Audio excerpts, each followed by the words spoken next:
Thank you very much. And hello, Andrew Daines from Visit Flanders UK office. It's lovely to have you here today with me. We're going to talk about Visit Flanders, Flanders as a destination, and all sorts of things that are going on and the British public and travel trade need to know about to be able to come over and see you. ANTOR is celebrating, as you know, their 70th anniversary this year. That makes it officially the second oldest association in the industry, being 1 year younger than ABTA, which is the Association of British Travel Agents. So they pipped us to the post, understandably, you would think.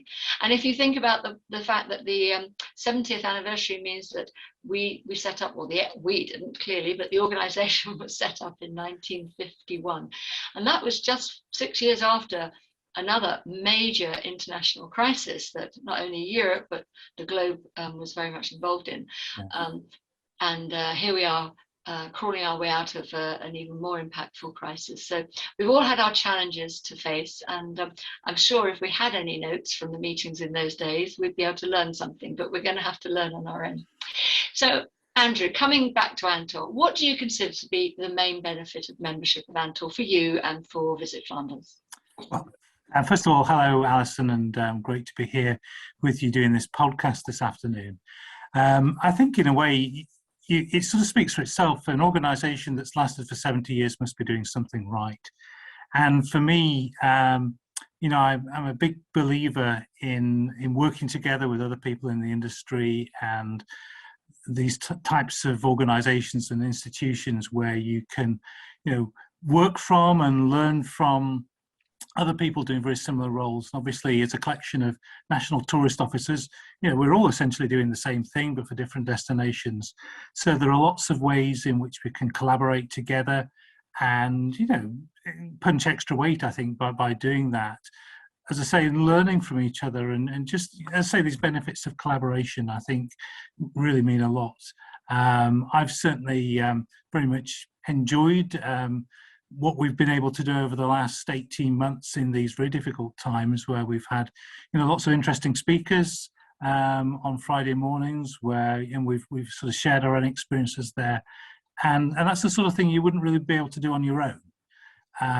So I think, as I say, it's the benefit of us all coming together, and you know, as I say, just sharing our knowledge, sharing our experiences for the greater good.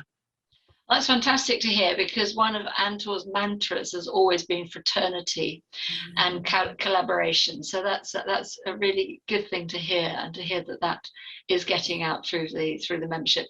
And as you say, I think since March 2020, all members have become much closer, despite the fact it's through a virtual universe. We've probably got to know each other better and collaborate much better in these times of difficulty. So tell me about Visit Flanders and the structure. Different tourism entities have different structures, and you might want to also touch about Belgium's structure, because a little bit like the island of Ireland, it's all a bit confusing. And when you in tourism, the island of Ireland has promoted itself as one destination, one entity for many years now, and yet most people know that Northern Ireland is part of the United Kingdom and Southern Ireland is part of Europe. So I think Belgium's got a little bit of a similar kind of situation. It is.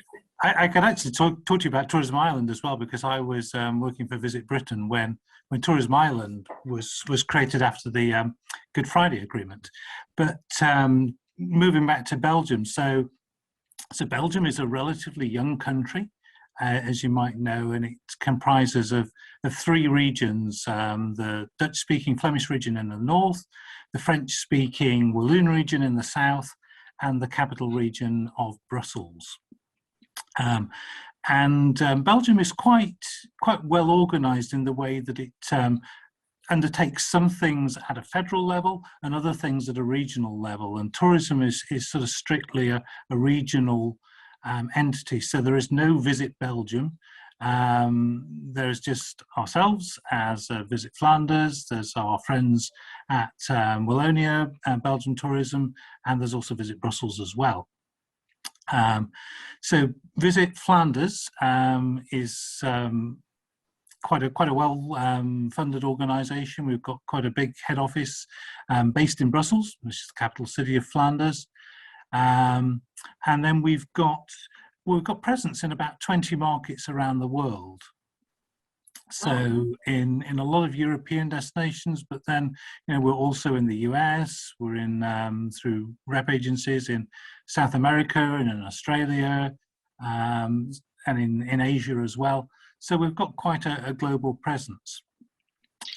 Within our head office structure, there's quite a lot of focus on things like product development, on quality assurance. So we run, for instance, the quality assessment programs for hotels. And we're big advocates in tourism for all.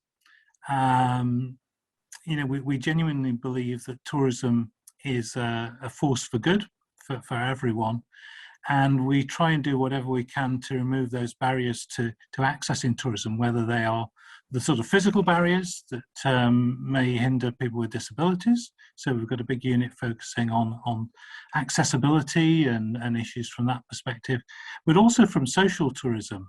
And I think we're sort of quite pioneering in the work that we do there in terms of a program called Everybody Deserves a Holiday, where we work together with the industry and particularly in the off-season, enable families from across Flanders who may not be able to access tourism for financial reasons or whatever other reasons, to be able to have a break from their normal routine and spend some quality time together. I'm sure you, like me, Alison, the memories of our childhood are probably shaped a lot by things like travel and tourism, and maybe that's one of the reasons why you came into the industry. It's certainly one of the reasons why I decided to work in travel, is because when I was thinking about what I wanted to do, I thought, well, actually, I quite like travel, and I think if we can enable, as I say, people from perhaps sort of more disadvantaged backgrounds to experience this and provide benefits for the industry as well, then that's got to be a good thing. Absolutely. You're singing from my hymn sheet at the moment, as I have to declare myself as an ambassador of the Family Holiday Association charity in the UK. Oh, yes, of course. That does a long-standing ambassador and fundraiser, so that does exactly the same thing. So maybe we can get the Flanders charity and the Family Holidays Association together, because I'm sure there'll be a lot of things that they can discuss. And I know the Family Holidays Association went out to France as well. You're sitting in Ghent at the moment, or at least metaphorically. And, virtually. Virtually, yes. All I can see is Ghent behind you. And that reminds me very much of the fact that actually I went to visit Ghent from Brussels, because that tended to be the thing that you did at the time. You go into Brussels and then you go down to Ghent. But obviously now you're hoping people spend more nights in Ghent and spend more time in Flanders. What do you do to try and attract that longer stay visitor?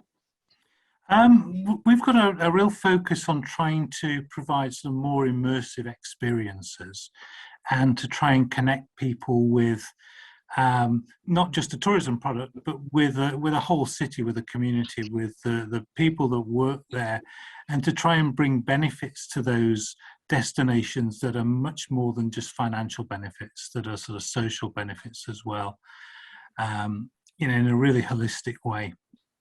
As you said, you can visit Ghent very easily from Brussels. I mean, one of the benefits of our region is that everywhere is beautifully connected by train. Nowhere takes very far to get to.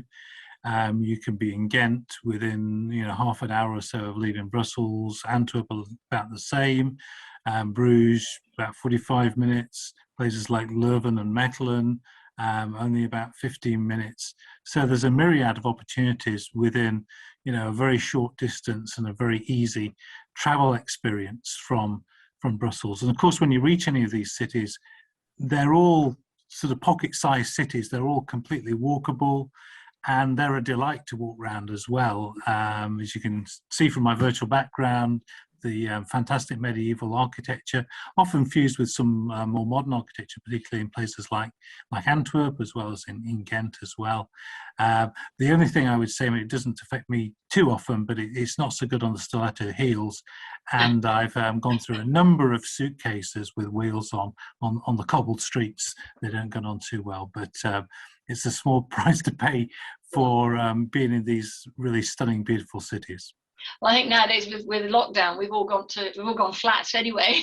So it's a challenge to get back up on the Stiletto hills. They certainly wouldn't be walking around any of those beautiful cities. And you mentioned two of my favourite cities in Europe, and that's Bruges and Antwerp, which are just absolutely stunning. And of course Ostend, I believe, is that part of Flanders as well? Absolutely, yeah. So Ostend, which we refer to as the city by the sea.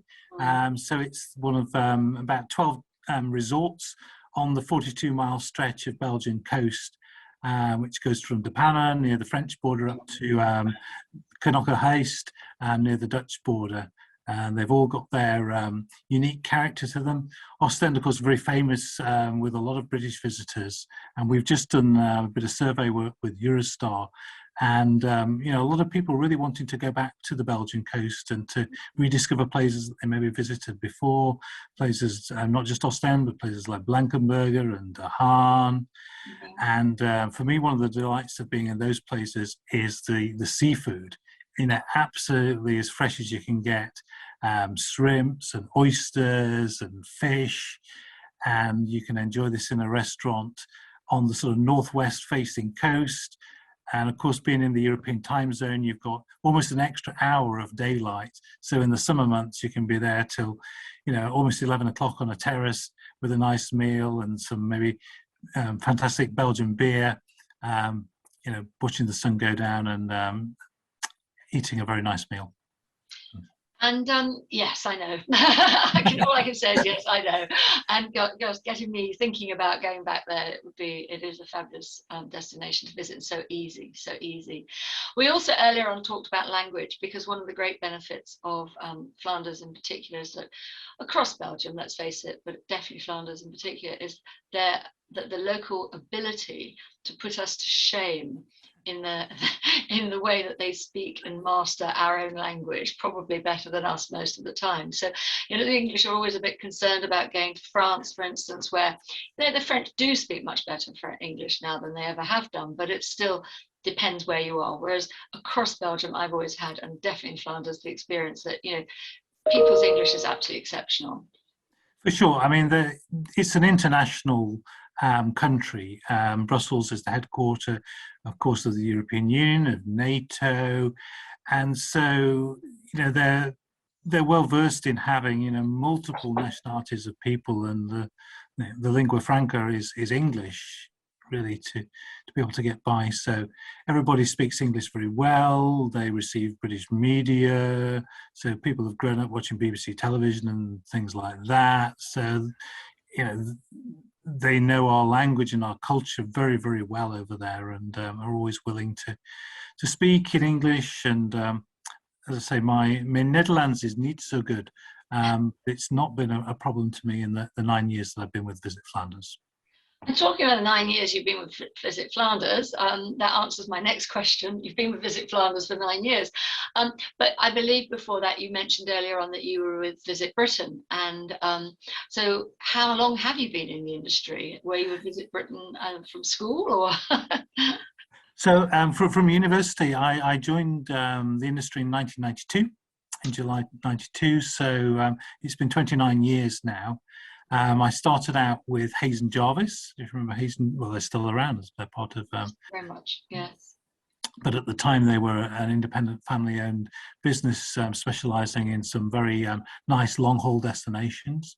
And I very much enjoyed working for them at the start of my career. And then I spent a little bit of time with Ingham's and then with Holiday Autos. And I joined what was then the British Tourist Authority and the English Tourist Board in 1997. Of course, that went on to become Visit Britain, and I was with them for about 14 years.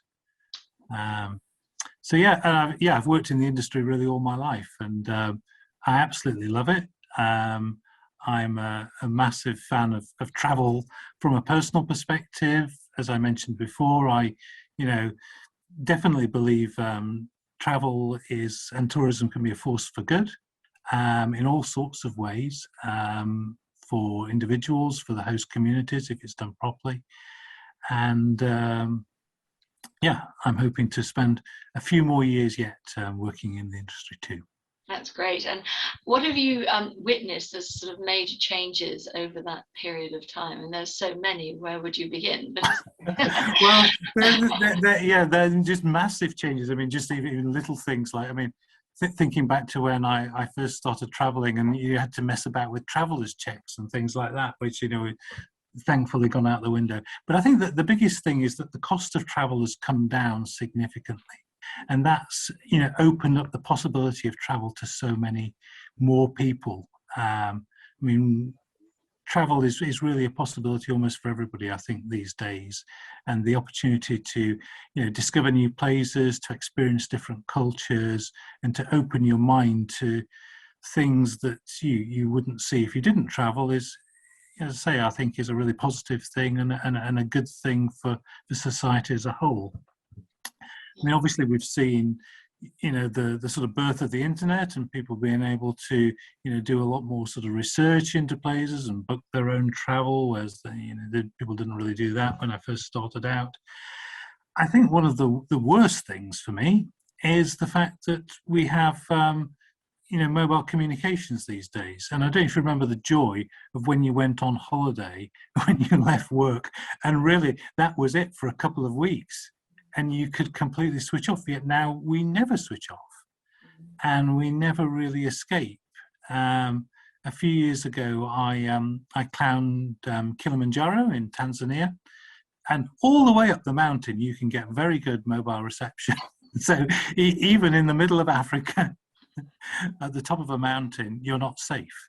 So, and I think that really is a disadvantage. I think. Always being connected. I was once at a conference a few years ago, and someone said, we now no longer have the possibility of ever really getting lost. Unless you turn that phone off or leave it at home. It's called self-discipline, Andrew. I need to learn it a little bit more, perhaps. Talking of which, or not talking of which, but coming on to the worst things at the moment, and of course we can't have a conversation about tourism in 2021 without discussing COVID. Yeah.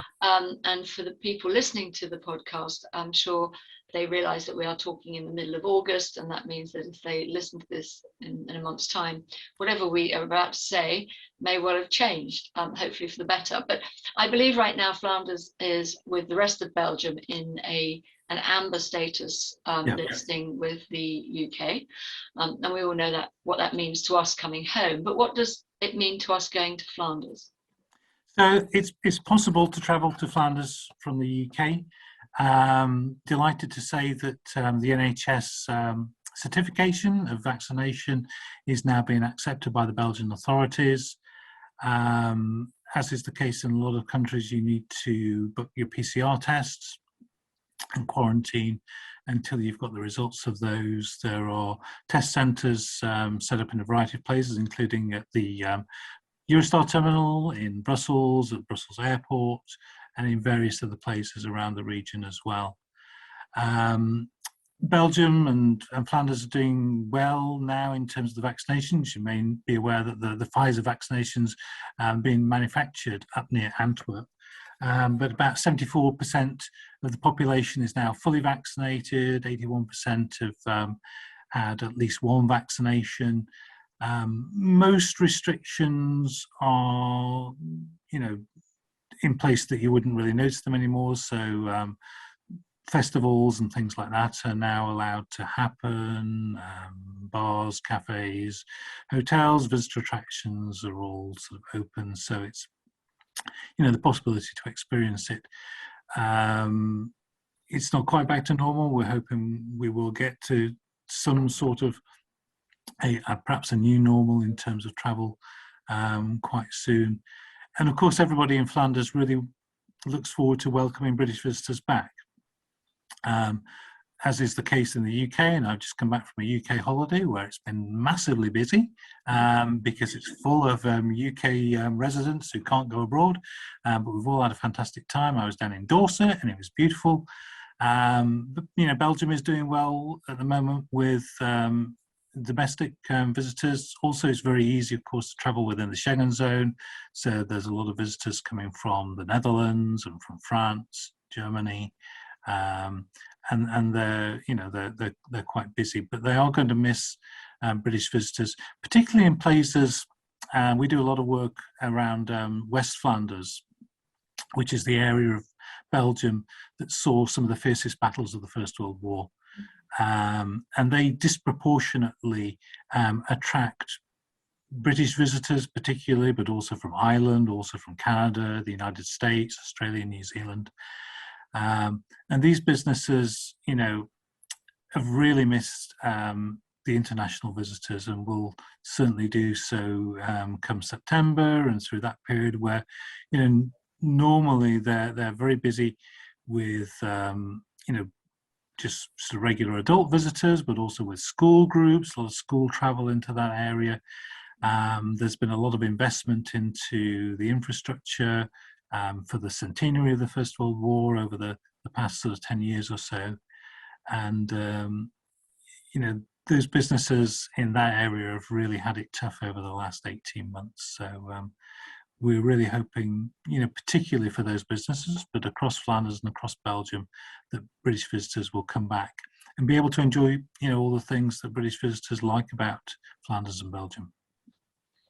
Yes, and I'm sure that there is a lot of talk about people travelling more in the autumn and winter this year, and potentially spring in Europe, which is hopefully going to help those destinations out as well. So what is Visit Flanders? What are the plans and the vision for the next even 5 years? And it's very difficult to think any further than the next year, but have you got new strategies coming on board, new exciting events or things? I think I mentioned sort of slightly earlier on new strategy. It's called Travel to Tomorrow, and it's really about this balance between the visitor, the local resident, the local business owner, and the environment, and to try and create a balance and a harmony between all of those. So, we're really looking for visitors with a passion for the things that Flanders is famous for, is leading the way, is world class for. So this could be people that love our fantastic Flemish art, the golden age of Flemish art, with artists like Rubens and Bruegel and Jan van Eyck. Our cycling culture, the people that are going to come and really experience either the sportives that go around things like the Ronde van Vlaanderen, or the miles and miles of leisure routes that you can enjoy off the beaten track, and doing fantastic things like cycling through water in Limburg and up in the treetops and stuff like that. Obviously, we have things like our Belgian beer, and we really believe we're the birthplace of craft beer, and we've got sort of hundreds of years of experience of brewing, some of the world's most exciting beers, and we're certainly not resting on our laurels in that case, and we continue to evolve and develop new and exciting tastes for beer lovers. And as I mentioned, the heritage of the First World War, we have people that, they may be coming back to, pay their respects and commemorate fallen relatives, or just interested in a piece of history that really continues to shape the society that we live in today. And to be in a place, I don't know if you've been there yourself, Alison, but it's really really a unique experience. It's something else. And to hear the buglers of the Last Post Association sounding the last post under the vast arch of the Menin Gate, displaying the names of almost 55,000 men who've never been found, whose lives were lost during the First World War, is a very humbling experience, and it's, as I say, something that we can all learn a lot from. Absolutely, and as you say, it's a very moving and emotional journey to go through, but very, very worthwhile and worth taking the next generation to, because that's the way everyone will learn from our lessons in the past. So do you have any special insights or predictions you'd like to share with us before we end? Well, after the last couple of years, probably not, because I never would have predicted we'd have been in this. But I think, for me, personally, and I'm sure it's the same for you and the same for lots of other people, the plans I had to travel over the last couple of years have not happened. I should be in Australia right now. I'm not. I'm hoping I'm going to be there next year. So, I think I'm going to take sort of every opportunity I can when I can travel to do the things I want to do. I think our time is precious. I'm at the same time sort of mindful of the impact on society and on the environment of travel. And I think we're all much more conscious of that now than we ever were. So, we want to sort of tread lightly, travel well, but just sort of, make the most of the experience and the time that we have, on this earth to do what we want to do. And I think we've all learned that we actually, your joke about the mobile phone up Kilimanjaro, but we've also learned that we can work away from the office.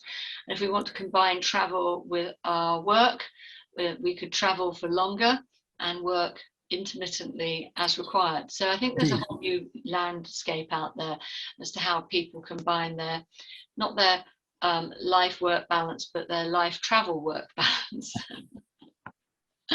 So thank you very much, Andrew, for your time. I'm sure everybody's enjoyed listening to us, and we look forward to enjoying your featured week as a member, a long-standing and founder member of ANTOR. Not you personally, clearly. No. Thank you very much. Thank you. Thanks very much, Alison.